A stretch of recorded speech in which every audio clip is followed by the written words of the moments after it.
Well, I would basically say that my interest in art started when I was very young, actually. I remember even in 5th grade, we studied different artists and different art movements, and that kind of interest kind of grew as I went through high school, and then in college I took a few more art classes as a sophomore, and that really kind of confirmed my interest in art, and different teachers kind of encouraged me to do more art and different stuff like that, and even encouraged me to switch my major to art.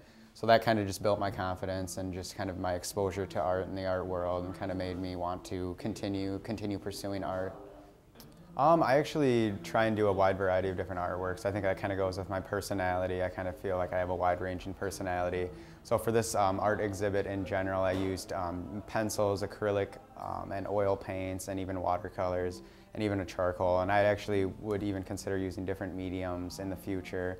I just don't want to confine myself to one specific area. I just want to, do as much as I possibly can.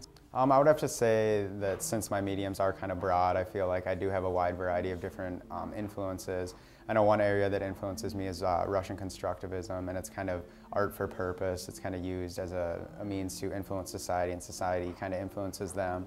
And I would also say maybe Salvador Dali. I know his art kind of leaves the interpretation up to the audience, and I kind of feel as though that's how some of my non-representational art is. I kind of leave it up to the audience to kind of take away what they want to.